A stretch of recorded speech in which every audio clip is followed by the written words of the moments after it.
Hi guys, we're gonna go ahead and get started. So I'm gonna ask you to put away all phones and laptops for the duration of the meeting. And we'll go ahead and get started with biweekly rounds.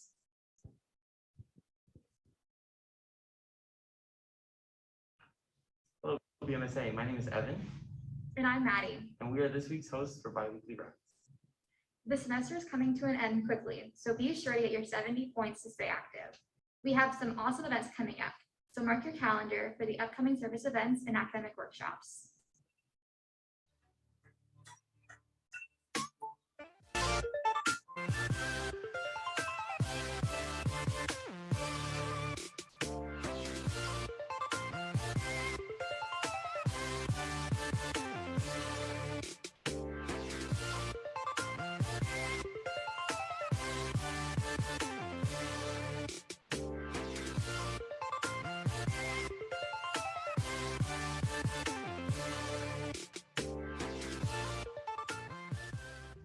Before we hear from our guest speaker tonight, let's take it on over to our officers to hear about some great events coming up. Hello, my name is Sarah Jones and I am serving as the BMSA president this year. I want to start by saying how incredibly glad I am to be back on campus and surrounded by such a great group of pre-health students. BMSA is working hard to provide you all with the resources and opportunities you need in order to be successful in your undergraduate career. An important change within our organization this year is our move back to in-person activities. There's nothing like being in a room with all of your peers, and we are incredibly grateful for this opportunity. In order to keep all of these events in person, it is up to us as members of BMSA to encourage safe and responsible gatherings. That is why BMSA is requiring masks at all events this semester. Masks are an incredibly effective way to mitigate the spread of illness, especially COVID-19. If you don't have a mask, please raise your hand and an officer will provide you with one. Failure to comply with our masking policy will result in you not receiving points for this event. Also, I would like to thank everyone for putting away all phones, laptops, and homework to give your full attention to the guest speaker. Now, I hope you all get excited for what we have to offer this semester. I'll now hand it off to our executive board members who have been putting so much work into creating educational and engaging activities this semester. Hey everyone, my name is Joy, your service chair. Thank you so much to everyone who came out to our 2 large service events this past weekend. Your help was much appreciated. Also, the last day of points is December 3rd, so make sure you get all your service points in, which is 15 points. As always, there are a ton of service events every day, so check out the Google form and sign up for your events. When you sign up, you're committing to an event, so you must show up. Let's practice professionalism, and if you can't, please email the committee member in charge 24 hours in advance. Thank you.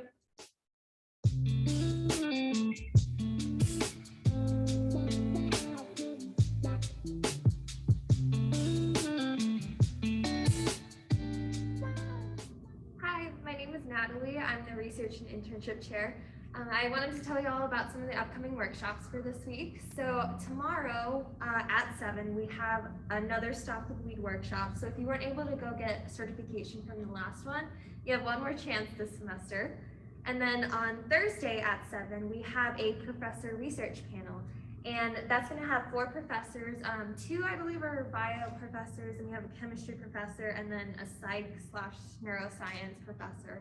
And it's a really great opportunity to kind of reach out or ask questions to professors who will be there on the panel, and they can talk to you about what they're looking for, and maybe like looking for research students, or just talk a little bit about their own research that they're doing. So I highly recommend it. It's a great way to network and just connect to professors on campus and learn about research. And then on Friday, since final season is coming up pretty soon, at 6 o'clock, we have sleep and stress workshop. And basically you can learn all about maybe some good stress management and sleep habits that you should have going into finals, because we all want to do well in our finals and make sure that we're staying healthy. So, and that's all I have for y'all. Hey guys, my name's Sydney, and I'm one of the Global Health co-chairs. Just wanted to let you guys know that the deadline for the Rio Grande Valley Spring Break Mission Trip is November 16th, and the link to apply for that will be up on our website and send out in weekly emails. And then we also have a lot of fun academic workshops coming up, including clinical skills from 5 to 6 on November 17th and medical Spanish from 5 to 6 on November 19th. Make sure you come to workshops and get all your points in. Thanks, guys. Hi, everyone. It's Pardis, your fundraising chair. Crew necks are available to purchase on the BMSA website at bmsabu.com. So go and grab one so you're prepared for the Texas winter. And be on the lookout for stickers coming out soon on the stores tab. As always, we'll be passing out general member t-shirts at the end of the meeting, so have your dues confirmation ready to show us. And lastly, if you're looking for 5 easy points, go to the event sign-up form and help us get another Kaplan scholarship by filling out a quiz and sending it to a few friends. Thank you. Hey guys, it's me, George, your social chair. I just have a couple events coming up for y'all. So first we have social workshop next Wednesday on December 1st at 4 p.m. in room C231. Then on the same day, we have small groups at 6 p.m. in room B105. And then on that Friday, we have medical TV show night on December 3rd at 6 p.m. in room E234. We also just had our first intramural sports last Friday. We played volleyball at the Slick and it was a success. It was lots of fun. Our next intramural sports is still to be determined, but stay tuned on the event sign-up form and the weekly emails to find out when that will be. And finally, we have our post-meeting social right after this meeting. It's right outside the BSB atrium, and we will have pizza. I hope you guys have a great Thanksgiving break next week. See y'all soon. Well, that's all for us tonight, guys. Make sure to fill out the Google form to get your points. Email the officers if you have any questions, and follow us on all social media at BMSA_BU to keep up with all the fun. Enjoy the meeting.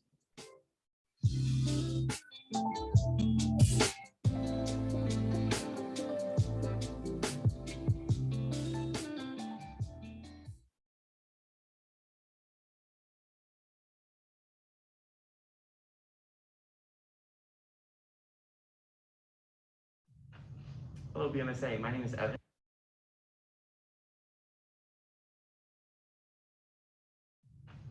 Hello, BMSA.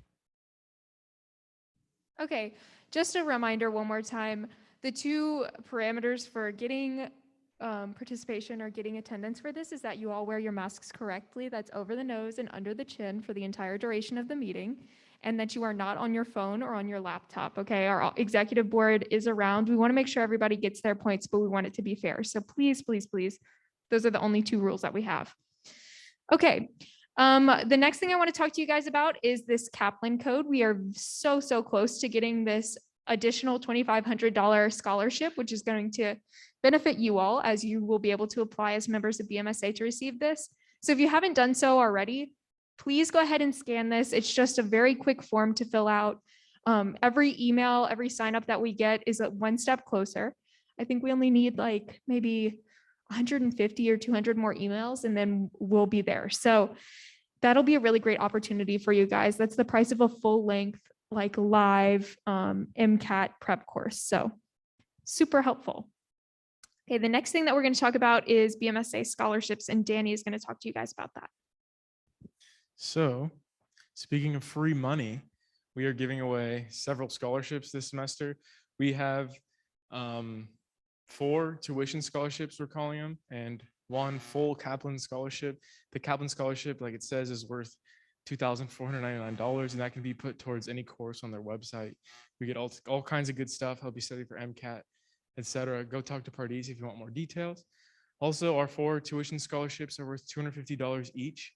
And so it's just money you can use towards books or literally anything. All you have to do is fill out an application before November 26th. So you have all of the break to work on them. They're pretty short applications. We generally don't get more than 5, and there's 5 scholarships. So if more people apply, maybe you'll get one. We'll see. And also we have a 40% Princeton Review, 40% off Princeton Review course, and that will go to our top points earner this semester. So if you're up there, make sure to keep getting your points. Last day for points is December 3rd.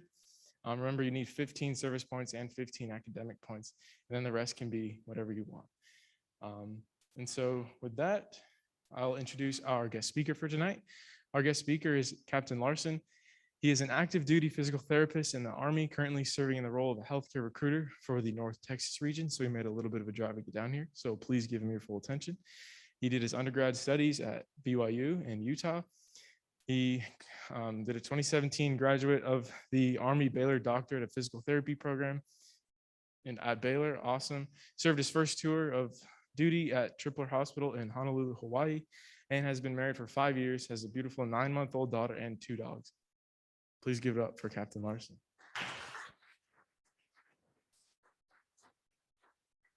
All right.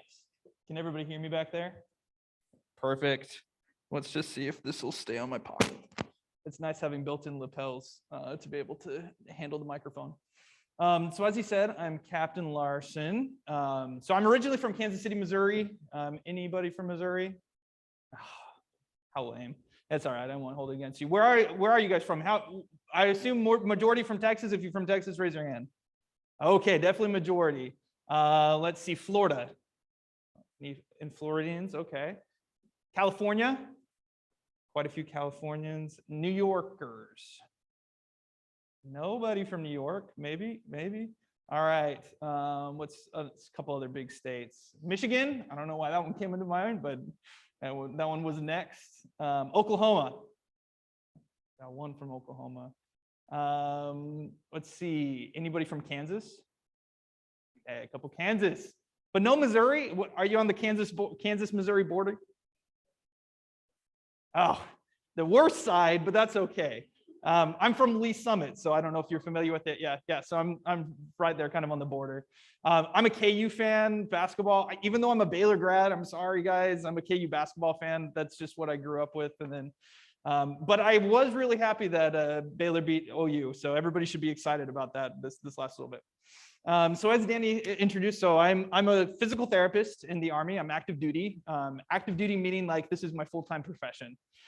There's also the reserve side of the Army where that's more of a part-time. It's usually it's a 1 weekend of the month commitment as well as a couple weeks out of the year. So usually you're looking about 30 days of a commitment there.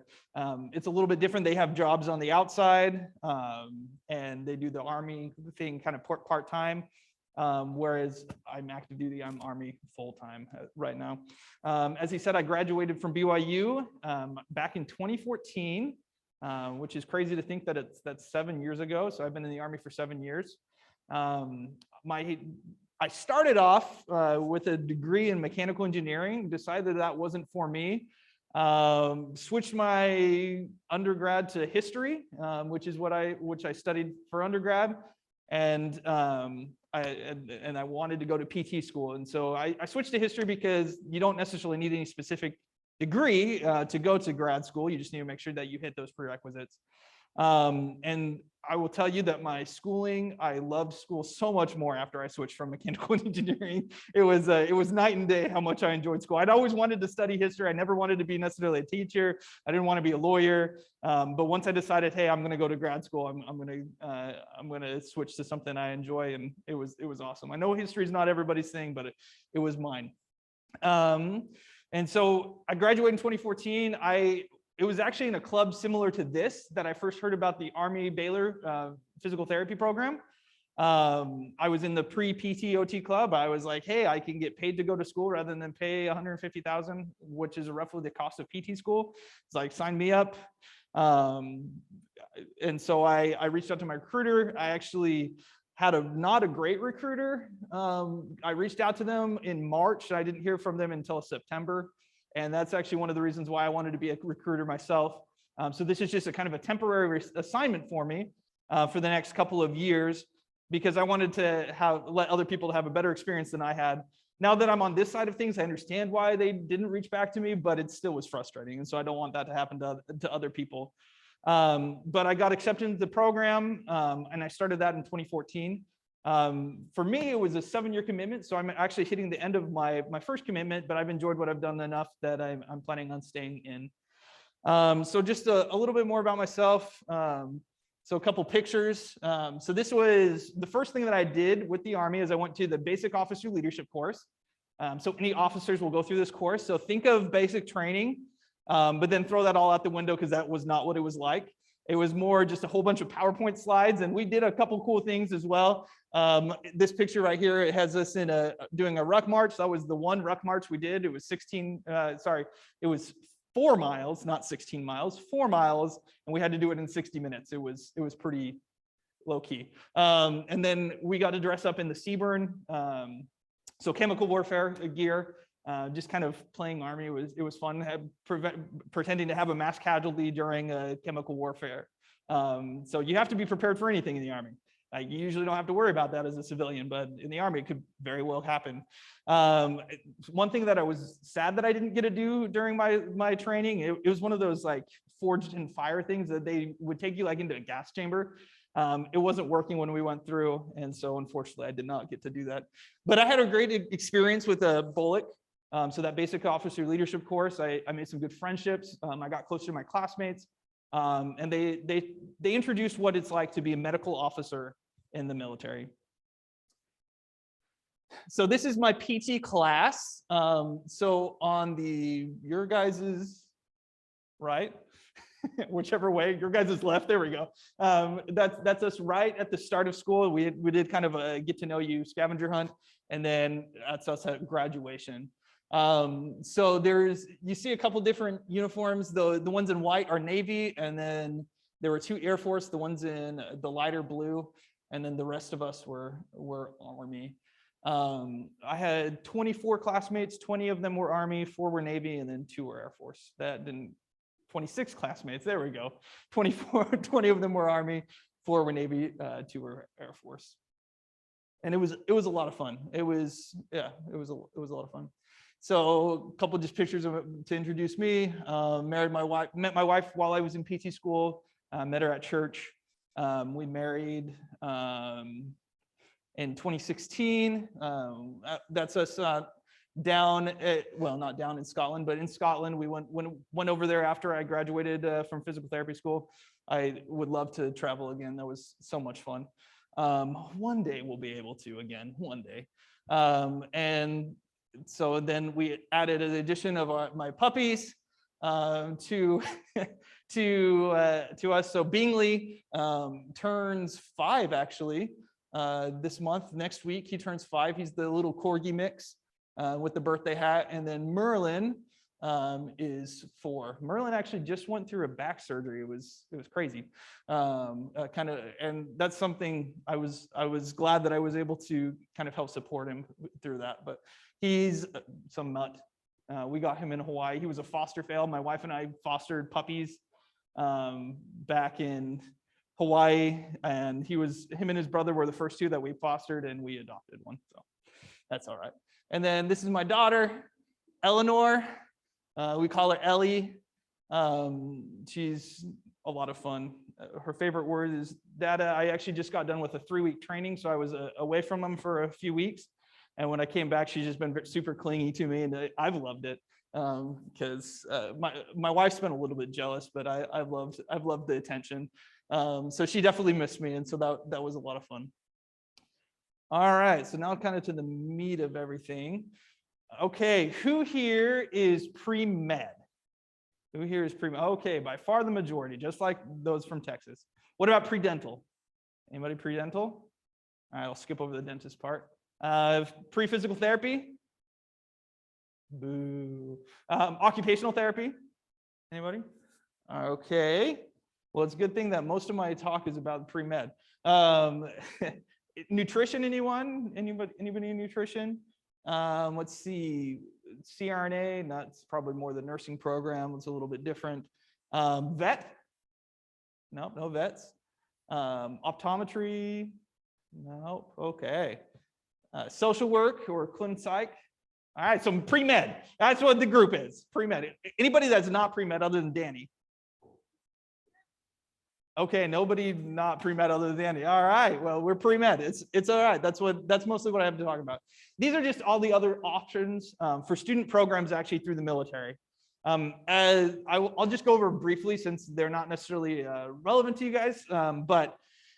So we have the Medical Health Profession Scholarship Program, and that's what I'm going to speak most about.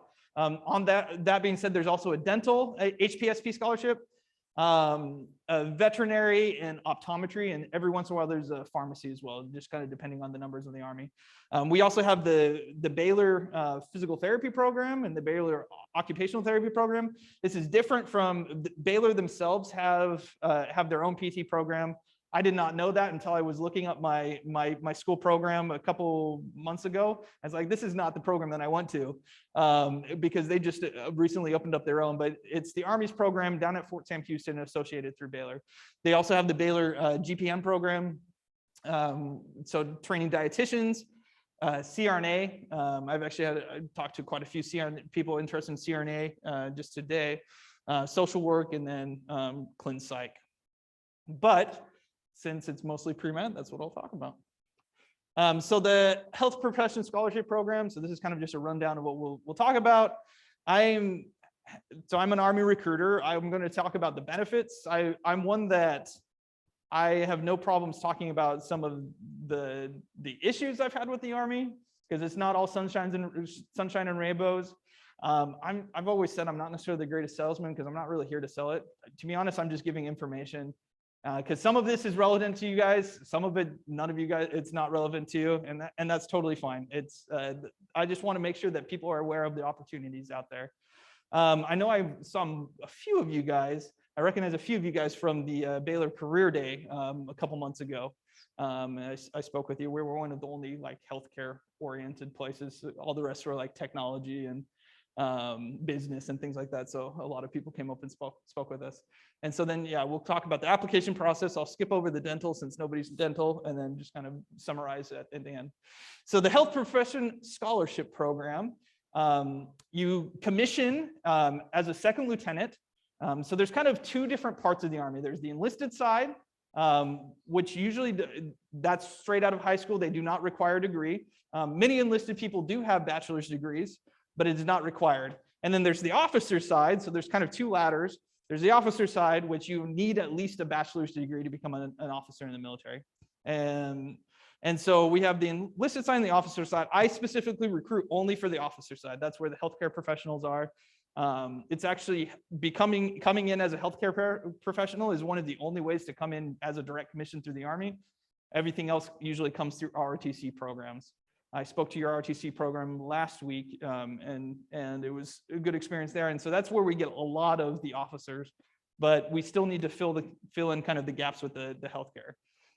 So you come in as a second lieutenant. That's the bottom rung of the officer side, although the bottom rung of the officer side actually outranks the top rung of the enlisted side, just the way that that structure works. So second lieutenant, you're actually coming in the reserves. Although during school, they don't really touch you. There is some during like the summers, which I'll talk about. There is some training, but usually in the school, like your whole thing is to pass med school. So we don't really bother you at all. Pass med school, and they'll pay for your med school and give you a stipend. So like I said, there's 100% tuition as long as you go to a U.S. accredited school. It's 100% tuition paid for. So you do not own tuition. Anybody know kind of the average cost of med school? We'll go with a public med school right now. Anyone have any idea? $250,000. That is a lot of money. That is a lot of money. Although I looked up the tuition for Baylor, it's not that much less than that. So yeah, you guys go to a good school. You guys go to a good school. Although I compared to TCU and SMU, it's actually cheaper than both TCU and SMU. So you guys are getting a steal. I would say Baylor's more prestigious, but I might be biased.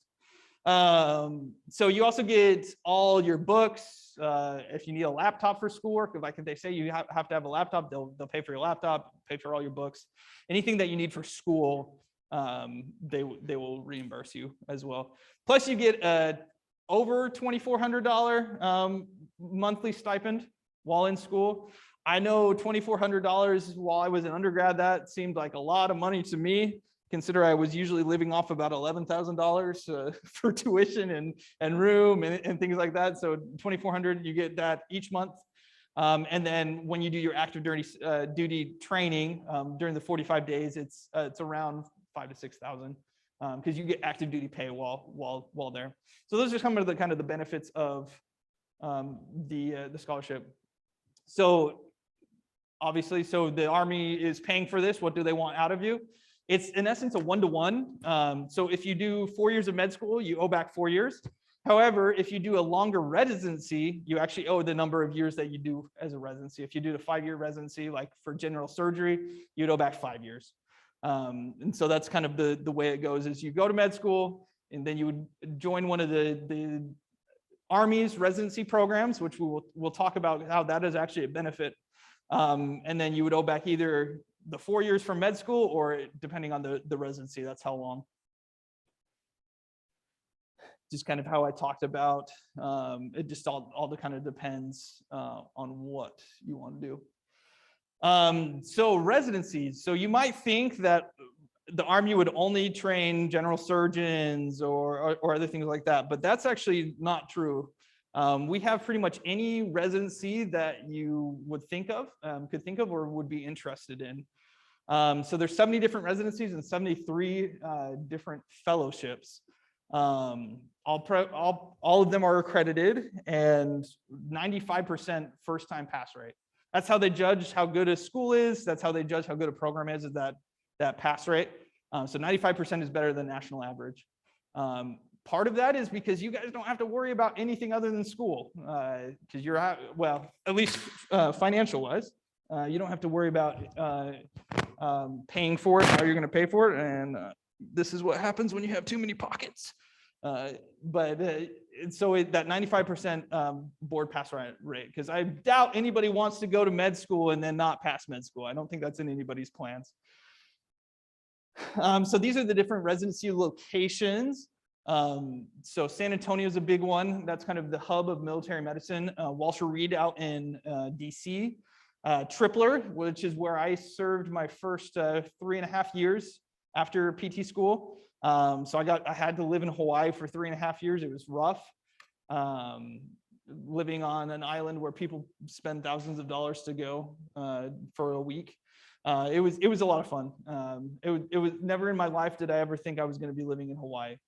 And then there's a couple in the Northwest, a couple in the Northeast, and there's actually a couple in Europe as well.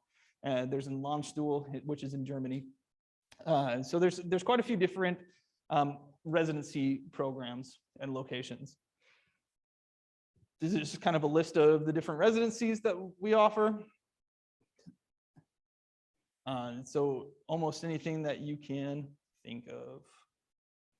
And this is probably one of the biggest pluses to the Army programs, is that, so this is over from 2011 to 2015. Unfortunately, that's the newest data that we have. But that's how many residency slots over the number next to the name. And then that's how many people applied for those slots. So for example, let's look at general surgery. There were 27 slots. In 2015, there was in essence 1.5 applicants per slot. So that's actually a pretty good chance of being able to get kind of your first choice.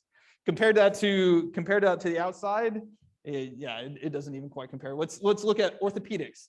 2014, there were less people to apply for an orthopedic surgeon slot than there were actually a number of slots, which is crazy. At orthopedics, does anybody know that orthopedics is the way where the money's at? That's the highest paying one.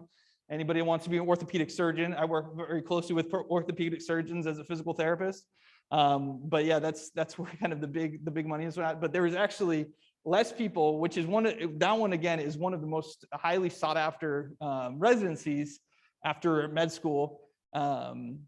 But there was more slots than people that actually applied for it.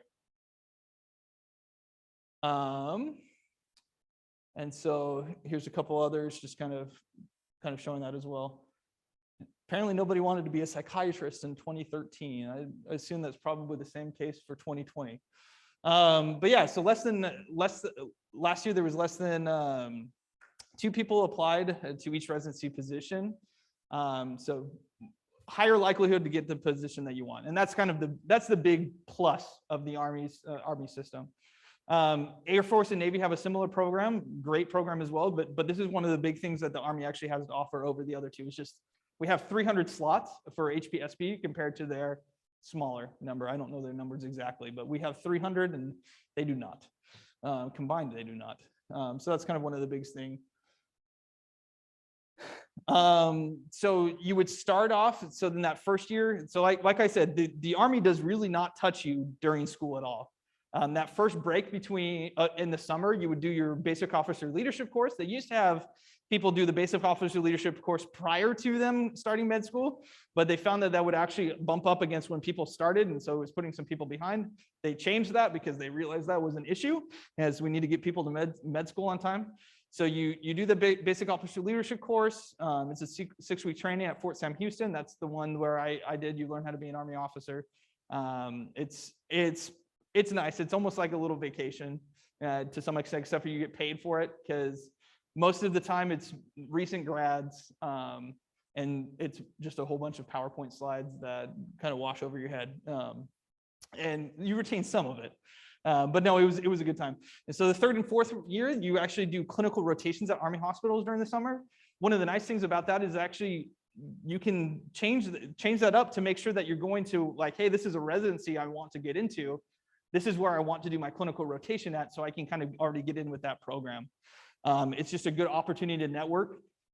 We often don't have to necessarily network as much in the healthcare field as what they do in business, but it is still important to be able to get your face out there, get your name out there, because med school isn't competitive.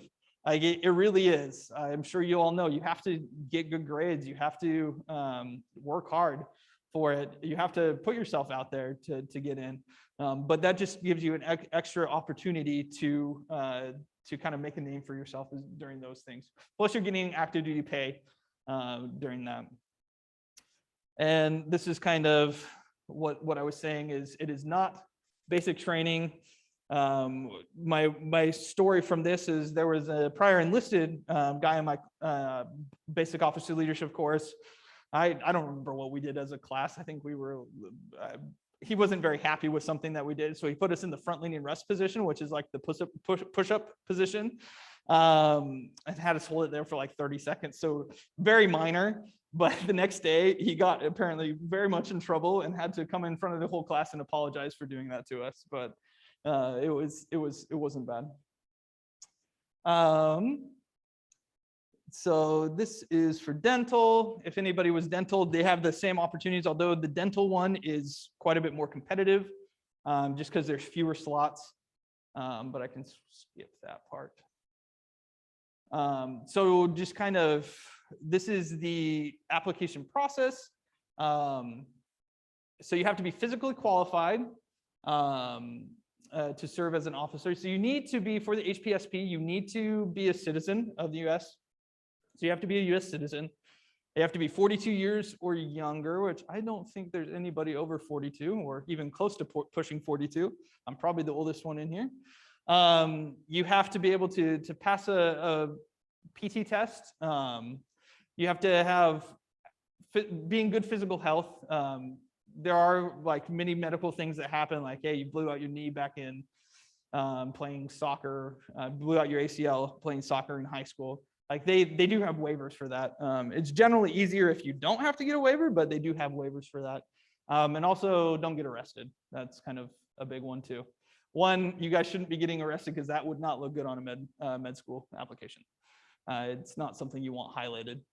So that's kind of the basics of that. And then other than that, you need at least a 3.2 GPA. I would imagine that any of you seriously considering med school, you're going to want a lot higher than the 3.2 GPA anyways. Like that is our minimum requirement, is that 3.2. And they're actually pretty, I mean, they accept people with that 3.2 as long as you get into med school. That's kind of the big thing. And then you need a 500 on the MCAT with a 124 in each category. So for those that don't know, 500 is the 50th percentile. So you have to be a little bit better than average. So it's actually a pretty low bar for the HPSP scholarship.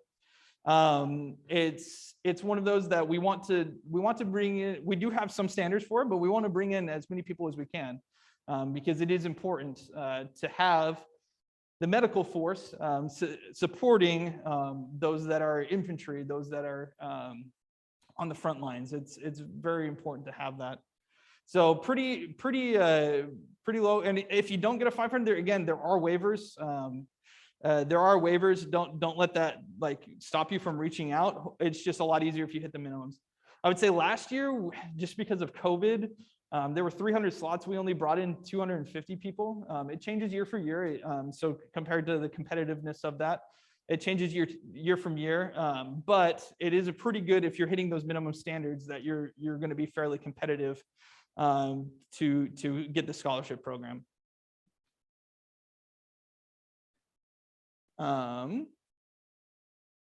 So again, there's 300 scholarships annually. There's a couple actually 3-year scholarships as well. Most of them are 4 years, but there are a couple 3-year scholarships. The first step is just talking to an Army recruiter. Usually it's after you take the MCAT is what I tell people is, and most of the time people are taking the MCAT between their junior and senior year, but once you take the MCAT, get your score, that's when you would reach out to my office and we'd get you squared away.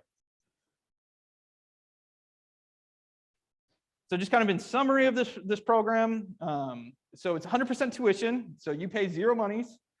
You get reimbursement of all required books, fees, and equipment. You get a monthly stipend at least $2,400. I put at least $2,400. I think it's now up to $2,500, but it's better to undersell than oversell. There's a $20,000 sign-on bonus right now, so you get that right at the beginning.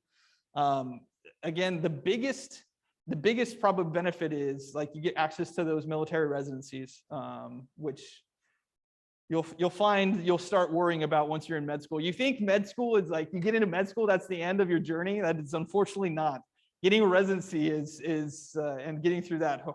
I've considered going and actually doing the HPSP scholarship, but that residency that residency year, I've seen residents in the hospital, and I don't envy them. They work you hard. They work you hard, but in the end, it's rewarding, and that's kind of what it is. That is actually one other benefit is while you're a resident, you're getting active duty pay as a captain. So that's what I am. I'm a captain because it's public knowledge. Depending on where you live, that's at least $100,000 a year. Compare that to most residency programs, that's considerably higher than most residents get paid. It's based off of your where you live kind of geographically, but on average, it's about $100,000 a year as a resident. So that's pretty good. So this is my information. I'm going to open it up to questions. I'm just going to kind of end with talking a little about my Army story as a physical therapist. So I came in, I had no really affiliation with the Army. My grandpa was in World War II, but that was a long time prior to myself joining. He was in the Navy. My other grandpa was 4F, I believe is what it was called, which was always hard for him. He wanted to serve, but medically he couldn't from a complication from an illness he had as a child. So I've had a couple cousins. I have 71st cousins. That's a lot of cousins. 71st cousins, 70. I've got a couple cousins join the military, but not a whole lot of interaction with that. When I was in high school, I kept getting calls from an Army recruiter. I kept saying no because I already knew what I wanted to do. I wanted to go to BYU. I wanted to serve a church mission. I already had my things planned out. They were pretty persistent. And so I finally said, sure, I'll listen to you. This was to enlist. They came and talked to me, gave their spiel, and I was like, yeah, that sounds good, but I'm not interested. They got mad at me. It was like, why did you waste our time? It's like, you kept calling me. I am not that kind of recruiter. If you were not interested, I will not reach out to you. Just because like we want people that want to serve. We want people that want to serve. Because it makes a difference. It really does make a difference. I'd be lying if the money wasn't a huge part of why I came in to the Army. It was a big part, but there was definitely still a part of me wanting to serve my country, because it is service. Like there are definitely some hard things with the military. I worked at Tripler. I worked with a population, so they were the ones that were injured to the point where it was hindering their job, where they couldn't do their job anymore, and so they were assigned to this what was called a warrior transition unit. In essence, it was kind of helping them set up for after the Army. And a lot of the injuries weren't necessarily physical. There was a lot of mental health issues with the military, and that's hard. Like when that's in your patient population, it's hard to get buy-in as a physical therapist when someone's having a hard time with depression, with PTSD, and things like that. And that's not our whole population. That's just kind of a small percentage of it. But these people have sacrificed for each one of us. So it's nice being able to give back to them. So that was kind of a unique experience. One of the other kind of worries that people have about being a military doctor is like, hey, I'm only working with young, healthy population. And that's not necessarily the case either. I actually, when we went and spoke to the Baylor ROTC, he is a pulmonary critical care specialist. I had a Lieutenant Colonel Schulin, who is the assistant kind of director of the critical care residency down at BAMC. He came up to talk to us, but so he's on the kind of the front lines of COVID patients. I mean, ICU, pulmonary ICU is in essence what he does. And he was on the front lines there. Because we do actually bring in civilians. We bring in civilian traumas. BAMC is a level 1 trauma center because we want to make sure that we keep our docs up to par. You also treat dependents and retirees. One of my stories about military medicine is my wife and I, we struggled to have our daughter. We tried for a few years without success.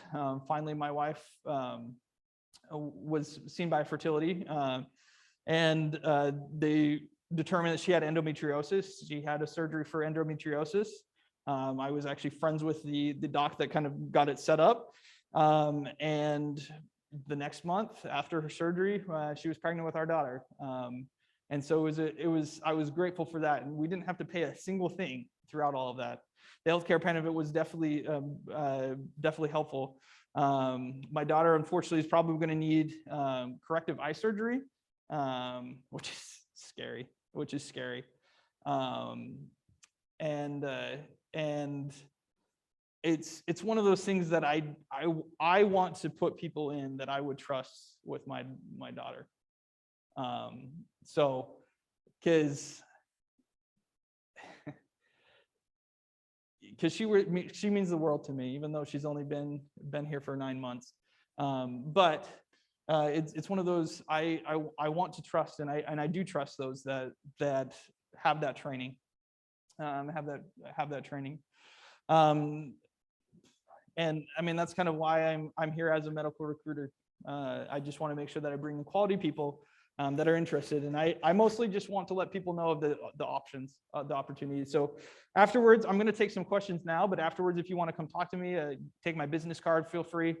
Give me your information. I promise I'll just email you or text you once or twice, just to remind you that I'm here. But it's a very low pressure. I'm just here as a resource. That's in essence what I am. Is just a resource for it, because the Army is going to get their mission regardless of what I do. Like we go on, we continue going on. So I'm here for people. So this is also my contact information too. If you wanted to take a picture of it, you're more than welcome to. But I also have some cards. But are there any questions or anything? Yes, ma'am.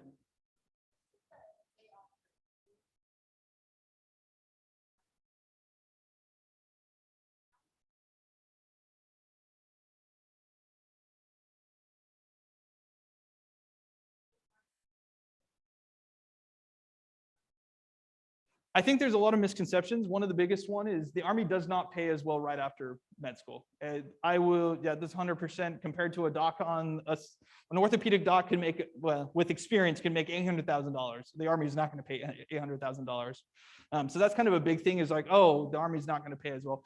Granted, it's actually a lot closer than most people think. And taking into the fact that you don't have student loans, it's actually because you start off in the black.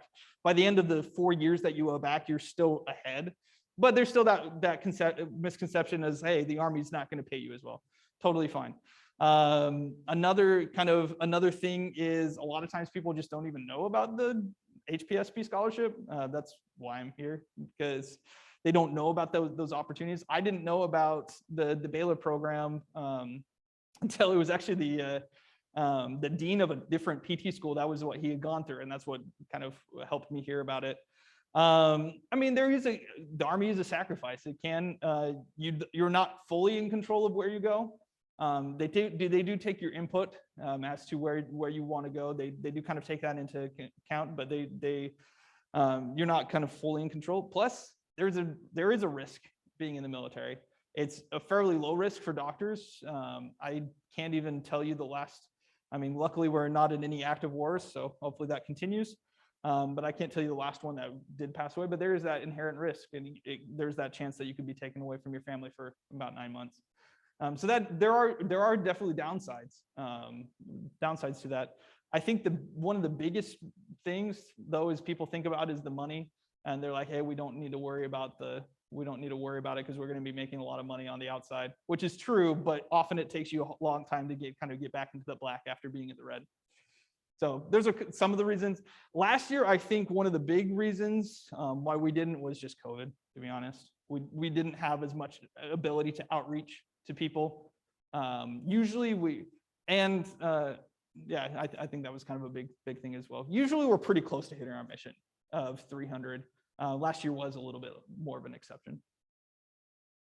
It's still, if you're hitting the minimums though, you're still pretty competitive. Any other questions? Good question. Yeah.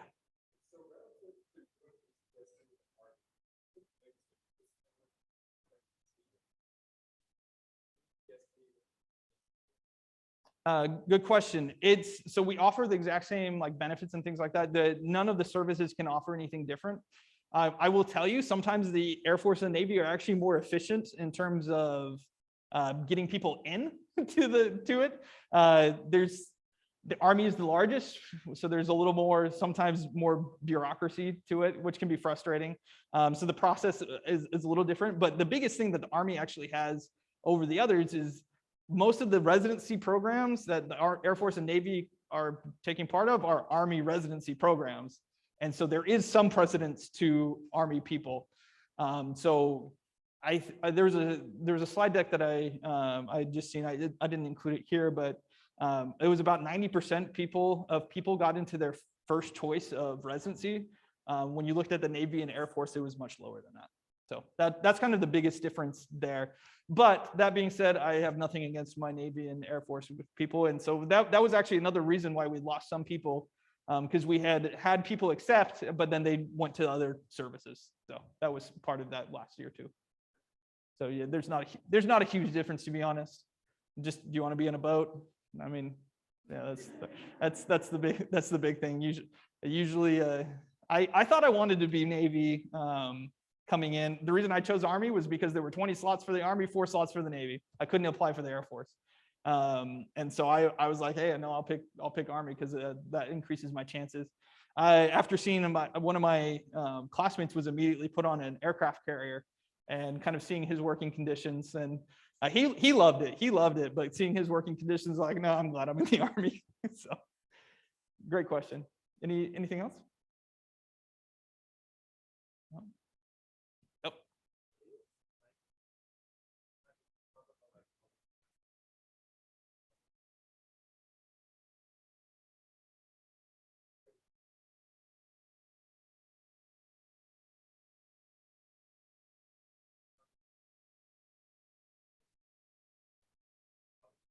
So your residency does not count towards your payback time, even though you are doing it as active duty.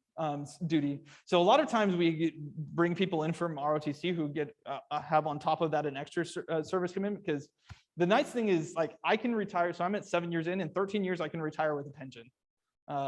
Usually after like HPSP, you're at about 9 years, which is right around when people are getting out. So it's in essence those 4 years after residencies that you would owe back. So you do the med school, then residency, which doesn't count towards your payback time because it's still training, and then you would do your payback time. So that's the answer. Great question.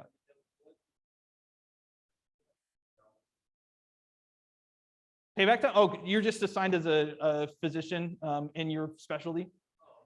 Yeah. So the only reason why you would ever be like a GMO, which is a general medical officer, is if you did not get matched for some reason. Or you decided, hey, I don't want to do the Army thing. I'm just going to pay back my time as a GMO. So in essence, you would be working kind of as a physician assistant in essence. since you didn't have a specialty or residency. So the Army would get its time back from you. If you sign the scholarship, they paid for school, they would get their time back, but for the most part, yeah. But no, you're working in your specialty. I mean, that is something that people are worried about. I volunteered for this position as a recruiter. This position is actually not available to physicians because they're going to make sure that they get physician work out of you in your specialty. So yeah, great question. Any other questions? It can be anything generic about what it's like to be in the Army or anything like that. It's all good. Well, I appreciate your time. Not too bad. Appreciate your time. If any of you outside of class have more specific questions, feel free to come talk to me. Come get my card. I'm just here as a resource. Feel free to reach. It's good to know. Oh, it's rebels. You got a couple rebels for your leadership, man. But yeah, feel free. I don't know how I feel about this. Just kidding. But yeah, feel free to come down and talk to me if you have any questions. Even if you have no, like, even if it's just kind of, oh, maybe that'll be interesting, pay for it, just come talk to me. It's all good. But thank you guys for your time.